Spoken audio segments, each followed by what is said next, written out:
Tanggal 3 Oktober hari ke-277. Bacaan Matius pasal 8-11.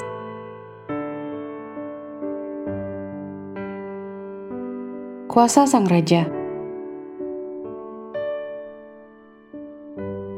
Garis besar, memproklamirkan kata-kata dari khotbah di bukit bagi seorang pengkhotbah berbeda dengan melakukan kata-kata itu dengan suatu kuasa. Kuasa yang hanya bisa datang dari Tuhan. Mujizat-mujizat Yesus memberikan setidaknya dua fungsi penting. Satu, menunjukkan otoritasnya atas dosa, penyakit, iblis, dan alam. Dan dua, menunjukkan hati welas asihnya terhadap mereka yang seperti domba tanpa gembala. Seorang penderita kusta yang tidak tersembuhkan, seorang wanita yang kecewa karena menderita pendarahan selama 12 tahun, sekelompok murid yang pemalu di Laut Galilea yang mengamuk, masing-masing menerima penghiburan dan kekuatan dari kata-kata kuat Sang Penyelamat.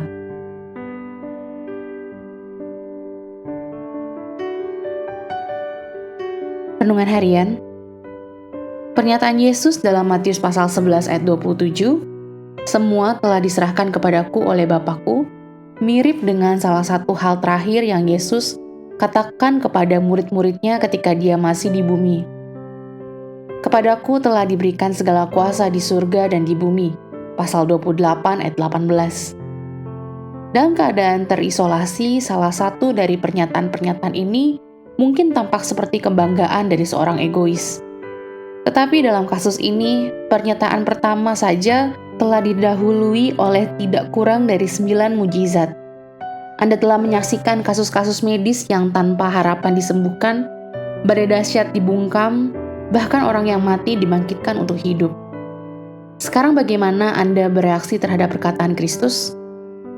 Melihat adalah percaya atau begitulah pepatah lama.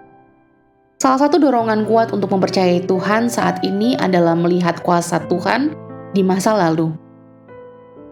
Tuliskan 9 keajaiban yang ditemukan dalam bacaan hari ini. Dapatkah Anda memikirkan suatu waktu dalam kehidupan Anda sendiri ketika Anda melihat kuasa Allah bekerja dengan cara yang luar biasa?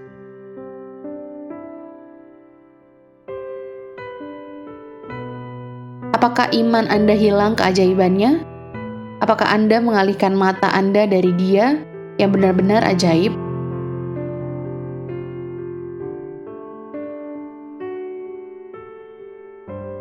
Pendalaman. Biaya pemuridan dan alternatif. Matius pasal 8 ayat 18-22. Yesus sering menjelaskan bahwa mereka yang mengikutinya harus berkorban besar. Selalu ada harga yang harus dibayar untuk pemuridan, tetapi banyak orang lupa bahwa biaya non-pemuridan jauh lebih tinggi. Lihat Yohanes pasal 3 ayat 36 sebagai alternatif yang tidak menarik untuk mengikuti Yesus. Jika Anda menolak membawa salib Anda. Matius pasal 10 ayat 38.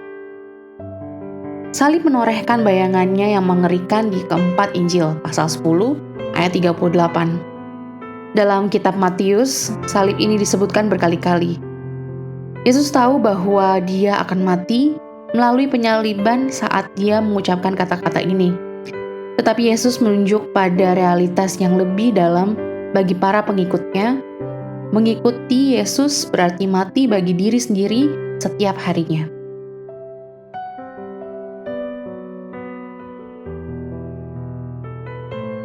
Amin. Tuhan Yesus memberkati.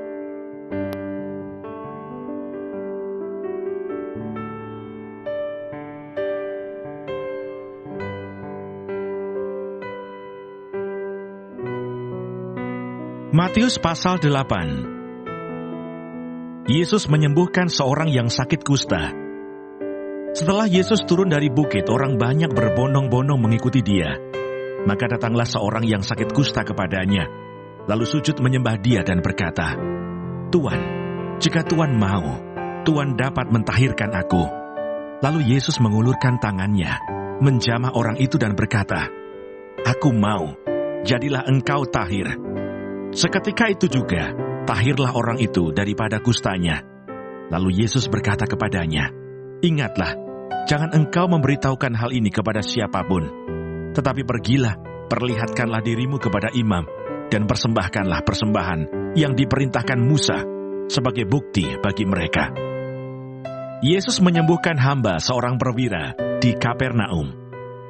Ketika Yesus masuk ke Kapernaum, datanglah seorang perwira mendapatkan dia dan memohon kepadanya, "Tuan, hambaku terbaring di rumah karena sakit lumpuh dan ia sangat menderita." Yesus berkata kepadanya, "Aku akan datang menyembuhkannya." Tetapi jawab perwira itu kepadanya, "Tuan, aku tidak layak menerima Tuan di dalam rumahku. Katakan saja sepatah kata, maka hambaku itu akan sembuh. Sebab aku sendiri seorang bawahan, dan di bawahku ada pula prajurit. Jika aku berkata kepada salah seorang prajurit itu, 'Pergi,' maka ia pergi. Dan kepada seorang lagi, 'Datang,' maka ia datang. Ataupun kepada hambaku, 'Kerjakanlah ini,' maka ia mengerjakannya." Setelah Yesus mendengar hal itu, heranlah ia dan berkata kepada mereka yang mengikutinya, "Aku berkata kepadamu, sesungguhnya iman sebesar ini tidak pernah aku jumpai pada seorang pun di antara orang Israel. Aku berkata kepadamu, banyak orang akan datang dari timur dan barat dan duduk makan bersama-sama dengan Abraham, Ishak dan Yakub di dalam kerajaan surga. Sedangkan anak-anak kerajaan itu akan dicampakkan ke dalam kegelapan yang paling gelap. Di sanalah akan terdapat ratap dan kertak gigi." Lalu Yesus berkata kepada perwira itu, "Pulanglah dan jadilah kepadamu seperti yang engkau percaya." Maka pada saat itu juga sembuhlah hambanya. Yesus menyembuhkan ibu mertua Petrus dan orang-orang lain. Setibanya di rumah Petrus, Yesus pun melihat ibu mertua Petrus terbaring karena sakit demam. Maka dipegangnya tangan perempuan itu, lalu lenyaplah demamnya. Ia pun bangunlah dan melayani dia. Menjelang malam, dibawalah kepada Yesus banyak orang yang kerasukan setan, dan dengan sepatah kata, Yesus mengusir roh-roh itu dan menyembuhkan orang-orang yang menderita sakit. Hal itu terjadi supaya genaplah firman yang disampaikan oleh Nabi Yesaya. Dialah yang memikul kelemahan kita dan menanggung penyakit kita. Hal mengikut Yesus. Ketika Yesus melihat orang banyak mengelilinginya, ia menyuruh bertolak ke seberang. Lalu datanglah seorang ahli Taurat dan berkata kepadanya, "Guru, aku akan mengikut engkau kemana saja engkau pergi." Yesus berkata kepadanya, "Serigala mempunyai liang dan burung mempunyai sarang, tetapi anak manusia tidak mempunyai tempat untuk meletakkan kepalanya." Seorang lain, yaitu salah seorang muridnya, berkata kepadanya, "Tuhan, izinkanlah aku pergi dahulu menguburkan ayahku." Tetapi Yesus berkata kepadanya, "Ikutlah aku, dan biarlah orang-orang mati menguburkan orang-orang mati mereka." Angin ribut diredakan. Lalu Yesus naik ke dalam perahu, dan murid-muridnya pun mengikutinya. Sekonyong-konyong mengamuklah angin ribut di danau itu, sehingga perahu itu ditimbus gelombang. Tetapi Yesus tidur. Maka datanglah murid-muridnya membangunkan dia, katanya, "Tuhan, tolonglah, kita binasa." Ia berkata kepada mereka, "Mengapa kamu takut? Kamu yang kurang percaya." Lalu bangunlah Yesus menghardik angin dan danau itu. Maka danau itu menjadi teduh sekali. Dan heranlah orang-orang itu, katanya, "Orang apakah dia ini, sehingga angin dan danau pun taat kepadanya?" 2 orang yang kerasukan disembuhkan. Setibanya di seberang, yaitu di daerah orang Gadara, datanglah dari pekuburan 2 orang yang kerasukan setan menemui Yesus. Mereka sangat berbahaya, sehingga tidak seorang pun yang berani melalui jalan itu. Dan mereka itu pun berteriak, katanya, "Apa urusanmu dengan kami, hai anak Allah? Adakah engkau kemari untuk menyiksa kami sebelum waktunya?" Tidak jauh dari mereka itu, sejumlah besar babi sedang mencari makan. Maka setan-setan itu meminta kepadanya, katanya, "Jika engkau mengusir kami, suruhlah kami pindah ke dalam kawanan babi itu." Yesus berkata kepada mereka, "Pergilah." Lalu keluarlah mereka dan masuk ke dalam babi-babi itu. Maka terjunlah seluruh kawanan babi itu dari tepi jurang ke dalam danau, dan mati di dalam air. Maka larilah penjaga-penjaga babi itu, dan setibanya di kota, diceritakannya segala sesuatu, juga tentang orang-orang yang kerasukan setan itu. Maka keluarlah seluruh kota mendapatkan Yesus, dan setelah mereka berjumpa dengan dia, mereka pun mendesak supaya ia meninggalkan daerah mereka. Matius pasal 9. Orang lumpuh disembuhkan. Sesudah itu naiklah Yesus ke dalam perahu, lalu menyeberang. Kemudian sampailah ia ke kotanya sendiri. Maka dibawa oranglah kepadanya seorang lumpuh yang terbaring di tempat tidurnya. Ketika Yesus melihat iman mereka, berkatalah ia kepada orang lumpuh itu, "Percayalah, hai anakku, dosamu sudah diampuni." Maka berkatalah beberapa orang ahli Taurat dalam hatinya, "Ia menghujat Allah." Tetapi Yesus mengetahui pikiran mereka lalu berkata, "Mengapa kamu memikirkan hal-hal yang jahat di dalam hatimu? Manakah lebih mudah mengatakan, 'Dosamu sudah diampuni,' atau mengatakan, 'Bangunlah dan berjalanlah'? Tetapi supaya kamu tahu bahwa di dunia ini Anak Manusia berkuasa mengampuni dosa." Lalu berkatalah ia kepada orang lumpuh itu, "Bangunlah, angkatlah tempat tidurmu, dan pulanglah ke rumahmu." Dan orang itu pun bangun lalu pulang. Maka orang banyak yang melihat hal itu takut, lalu memuliakan Allah, yang telah memberikan kuasa sedemikian itu kepada manusia. Matius pemungut cukai mengikut Yesus. Setelah Yesus pergi dari situ, ia melihat seorang yang bernama Matius duduk di rumah cukai. Lalu ia berkata kepadanya, "Ikutlah aku." Maka berdirilah Matius, lalu mengikut dia. Kemudian ketika Yesus makan di rumah Matius, datanglah banyak pemungut cukai dan orang berdosa, dan makan bersama-sama dengan dia dan murid-muridnya. Pada waktu orang Farisi melihat hal itu, berkatalah mereka kepada murid-murid Yesus, "Mengapa gurumu makan bersama-sama dengan pemungut cukai dan orang berdosa?"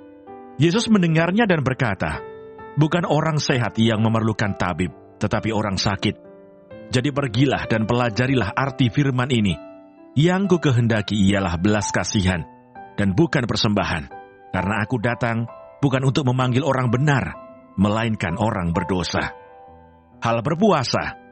Kemudian datanglah murid-murid Yohanes kepada Yesus dan berkata, "Mengapa kami dan orang Farisi berpuasa, tetapi murid-muridmu tidak?"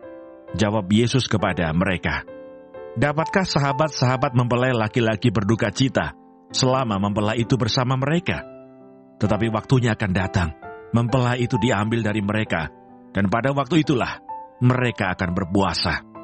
Tidak seorang pun menambalkan secari kain yang belum susut pada baju yang tua. Karena jika demikian, kain penambal itu akan mencabik baju itu, lalu makin besarlah koyaknya. Begitu pula anggur yang baru tidak diisikan ke dalam kantong kulit yang tua, karena jika demikian, kantong itu akan koyak, sehingga anggur itu terbuang dan kantong itu pun hancur. Tetapi anggur yang baru disimpan orang dalam kantong yang baru pula, dan dengan demikian terpeliharalah kedua-duanya." Anak kepala rumah ibadat perempuan yang sakit pendarahan. Sementara Yesus berbicara demikian kepada mereka, datanglah seorang kepala rumah ibadat, lalu menyembah dia dan berkata, "Anakku perempuan baru saja meninggal. Tetapi datanglah dan letakkanlah tanganmu atasnya, maka ia akan hidup." Lalu Yesus pun bangunlah dan mengikuti orang itu bersama-sama dengan murid-muridnya. Pada waktu itu seorang perempuan yang sudah 12 tahun lamanya menderita pendarahan, maju mendekati Yesus dari belakang dan menjamah jumbai jubahnya. Karena katanya dalam hatinya, "Asal ku jamah saja jubahnya, aku akan sembuh." Tetapi Yesus berpaling dan memandang dia serta berkata, "Teguhkanlah hatimu, hai anakku. Imanmu telah menyelamatkan engkau." Maka sejak saat itu sembuhlah perempuan itu. Ketika Yesus tiba di rumah kepala rumah ibadat itu dan melihat peniup-peniup seruling dan orang banyak ribut, berkatalah ia, "Pergilah, karena anak ini tidak mati, tetapi tidur." Tetapi mereka menertawakan dia. Setelah orang banyak itu diusir, Yesus masuk dan memegang tangan anak itu. Lalu bangkitlah anak itu. Maka tersiarlah kabar tentang hal itu ke seluruh daerah itu. Yesus menyembuhkan mata 2 orang buta. Ketika Yesus meneruskan perjalanannya dari sana, Dua orang buta mengikutinya sambil berseru-seru dan berkata, "Kasihanilah kami, hai anak Daud." Setelah Yesus masuk ke dalam sebuah rumah, datanglah kedua orang buta itu kepadanya, dan Yesus berkata kepada mereka, "Percayakah kamu bahwa aku dapat melakukannya?" Mereka menjawab, "Ya Tuhan, kami percaya." Lalu Yesus menjamah mata mereka sambil berkata, "Jadilah kepadamu menurut imanmu." Maka meleklah mata mereka, dan Yesus pun dengan tegas berpesan kepada mereka, katanya, "Jagalah, supaya jangan seorang pun mengetahui hal ini." Tetapi mereka keluar dan memasyurkan dia ke seluruh daerah itu. Seorang bisu disembuhkan. Sedang kedua orang buta itu keluar, dibawalah kepada Yesus seorang bisu yang kerasukan setan. Dan setelah setan itu diusir, dapatlah orang bisu itu berkata-kata. Maka heranlah orang banyak, katanya, "Yang demikian belum pernah dilihat orang di Israel." Tetapi orang Farisi berkata, "Dengan kuasa penghulu setan, ia mengusir setan." Belas kasihan Yesus terhadap orang banyak. Demikianlah Yesus berkeliling ke semua kota dan desa. Ia mengajar dalam rumah-rumah ibadat dan memberitakan Injil kerajaan surga, serta melenyapkan segala penyakit dan kelemahan. Melihat orang banyak itu, tergeraklah hati Yesus oleh belas kasihan kepada mereka, karena mereka lelah dan terlantar seperti domba yang tidak bergembala. Maka katanya kepada murid-muridnya, "Tuaian memang banyak, tetapi pekerja sedikit.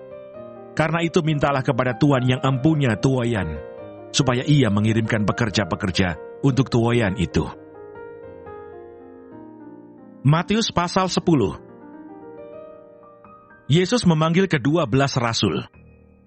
Yesus memanggil ke-12 muridnya dan memberi kuasa kepada mereka untuk mengusir roh-roh jahat dan untuk melenyapkan segala penyakit dan segala kelemahan.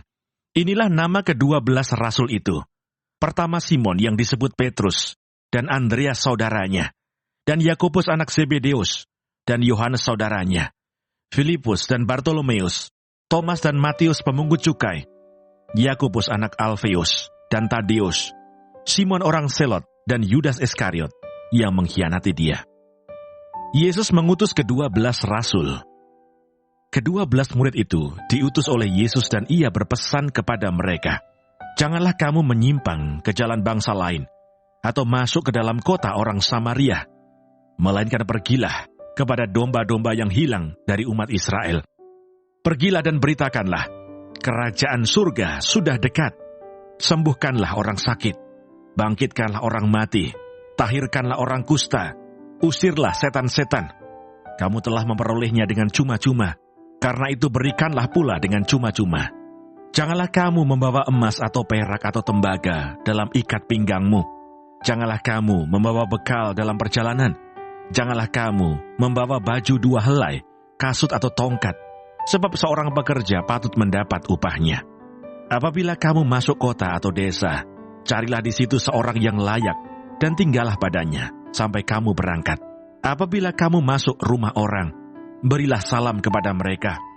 Jika mereka layak menerimanya, salammu itu turun ke atasnya. Jika tidak, salammu itu kembali kepadamu. Dan apabila seorang tidak menerima kamu dan tidak mendengar perkataanmu, keluarlah dan tinggalkanlah rumah atau kota itu, dan kebaskanlah debunya dari kakimu. Aku berkata kepadamu, sesungguhnya pada hari penghakiman tanah Sodom dan Gomora akan lebih ringan tanggungannya daripada kota itu. Penganiayaan yang akan datang dan pengakuan akan Yesus. Lihat, aku mengutus kamu seperti domba ke tengah-tengah serigala. Sebab itu hendaklah kamu cerdik seperti ular dan tulus seperti merpati. Tetapi waspadalah terhadap semua orang, karena ada yang akan menyerahkan kamu kepada majelis agama, dan mereka akan menyesah kamu di rumah ibadatnya. Dan karena aku, kamu akan digiring ke muka penguasa-penguasa dan raja-raja sebagai suatu kesaksian bagi mereka dan bagi orang-orang yang tidak mengenal Allah. Apabila mereka menyerahkan kamu, janganlah kamu khawatir akan bagaimana dan akan apa yang harus kamu katakan, karena semuanya itu akan dikaruniakan kepadamu pada saat itu juga. Karena bukan kamu yang berkata-kata, melainkan roh Bapamu, Dia yang akan berkata-kata di dalam kamu. Orang akan menyerahkan saudaranya untuk dibunuh. Demikian juga seorang ayah akan anaknya. Dan anak-anak akan memberontak terhadap orang tuanya dan akan membunuh mereka.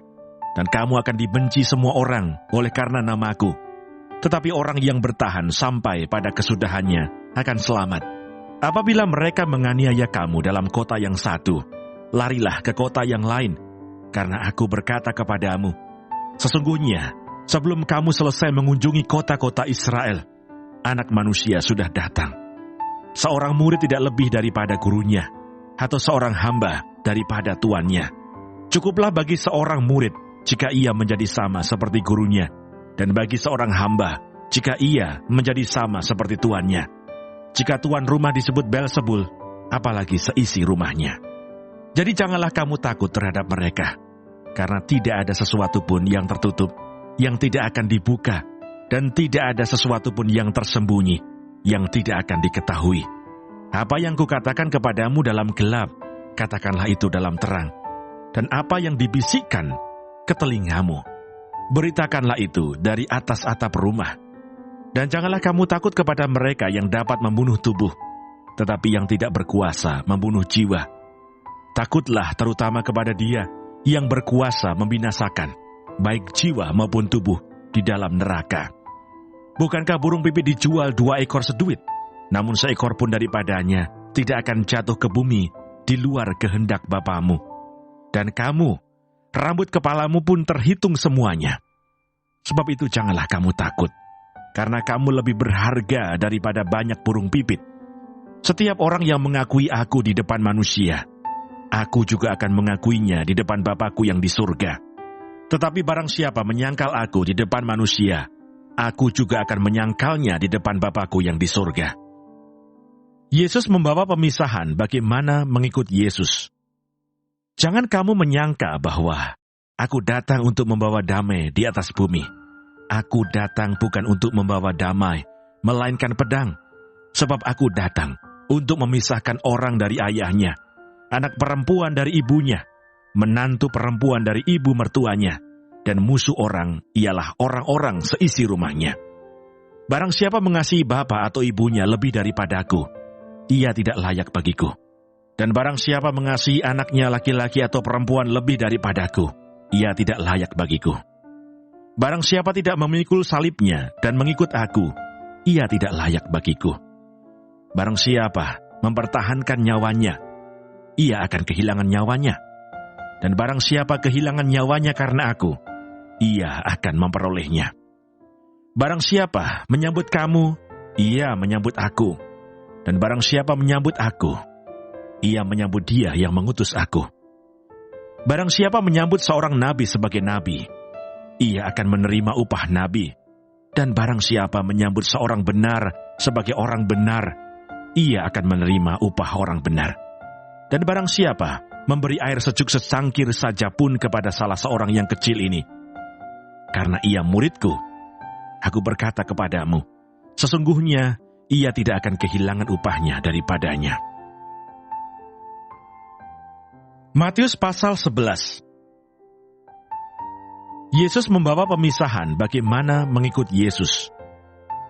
Setelah Yesus selesai berpesan kepada ke-12 muridnya, pergilah ia dari sana untuk mengajar dan memberitakan Injil di dalam kota-kota mereka. Yesus dan Yohanes Pembaptis. Di dalam penjara, Yohanes mendengar tentang pekerjaan Kristus, lalu menyuruh murid-muridnya bertanya kepadanya, "Engkaukah yang akan datang itu? Atau haruskah kami menantikan orang lain?" Yesus menjawab mereka, "Pergilah dan katakanlah kepada Yohanes, apa yang kamu dengar dan kamu lihat. Orang buta melihat, orang lumpuh berjalan, orang kusta menjadi tahir, orang tuli mendengar, orang mati dibangkitkan, dan kepada orang miskin diberitakan kabar baik. Dan berbahagialah orang yang tidak menjadi kecewa dan menolak Aku." Setelah murid-murid Yohanes pergi, mulailah Yesus berbicara kepada orang banyak itu tentang Yohanes. "Untuk apakah kamu pergi ke padang gurun, melihat buluh yang dikoyangkan angin kian kemari? Atau untuk apakah kamu pergi, melihat orang yang berpakaian halus? Orang yang berpakaian halus itu tempatnya di istana raja. Jadi untuk apakah kamu pergi, melihat nabi Benar, dan aku berkata kepadamu, bahkan lebih daripada nabi. Karena tentang dia ada tertulis, lihatlah, aku menyuruh utusanku mendahului engkau. Ia akan mempersiapkan jalanmu di hadapanmu. Aku berkata kepadamu, sesungguhnya di antara mereka yang dilahirkan oleh perempuan, tidak pernah tampil seorang yang lebih besar daripada Yohanes Pembaptis. Namun yang terkecil dalam kerajaan surga lebih besar daripadanya. Sejak tampilnya Yohanes Pembaptis hingga sekarang, kerajaan surga diserong dan orang yang menyerongnya mencoba menguasainya. Sebab semua nabi dan kitab Taurat bernubuat hingga tampilnya Yohanes. Dan jika kamu mau menerimanya, ialah Elia yang akan datang itu. Siapa bertelinga, hendaklah ia mendengar. Dengan apakah akan kuumpamakan angkatan ini? Mereka itu seumpama anak-anak yang duduk di pasar dan berseru kepada teman-temannya, kami meniup seruling bagimu, tetapi kamu tidak menari. Kami menyanyikan kidung duka, tetapi kamu tidak berkabung. Karena Yohanes datang, ia tidak makan dan tidak minum, dan mereka berkata, ia kerasukan setan. Kemudian anak manusia datang, ia makan dan minum, dan mereka berkata, lihatlah, ia seorang pelahap dan peminum, sahabat pemungut cukai dan orang berdosa. Tetapi hikmat Allah dibenarkan oleh perbuatannya. Yesus mengecam beberapa kota. Lalu Yesus mulai mengecam kota-kota yang tidak bertobat, sekalipun di situ ia paling banyak melakukan mukjizat-mukjizatnya. Celakalah engkau Korazim, celakalah engkau Betsaida, karena jika di Tirus dan di Sidon terjadi mukjizat-mukjizat yang telah terjadi di tengah-tengah kamu, sudah lama mereka bertobat dan bergabung.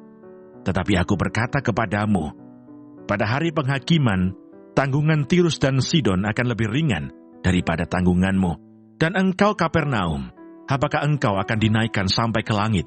Tidak, engkau akan diturunkan sampai ke dunia orang mati. Karena jika di Sodom terjadi mukjizat-mukjizat yang telah terjadi di tengah-tengah kamu, kota itu tentu masih berdiri sampai hari ini. Tetapi aku berkata kepadamu, pada hari penghakiman, tanggungan negeri Sodom akan lebih ringan daripada tanggunganmu. Ajakan juru selamat. Pada waktu itu berkatalah Yesus, aku bersyukur kepadamu Bapa, Tuhan langit dan bumi, karena semuanya itu engkau sembunyikan bagi orang bijak dan orang pandai, tetapi engkau nyatakan kepada orang kecil. Ya Bapa, itulah yang berkenan kepadamu. Semua telah diserahkan kepadaku oleh Bapakku, dan tidak seorang pun mengenal anak selain Bapa, dan tidak seorang pun mengenal Bapa selain anak, dan orang yang kepadanya anak itu berkenan menyatakannya. Marilah kepadaku, semua yang letih lesu dan berbeban berat. Aku akan memberi kelegaan kepadamu. Pikulah kuk yang kupasang dan belajarlah padaku, karena aku lemah lembut dan rendah hati, dan jiwamu akan mendapat ketenangan. Sebab kuk yang kupasang itu enak, dan bebanku pun ringan.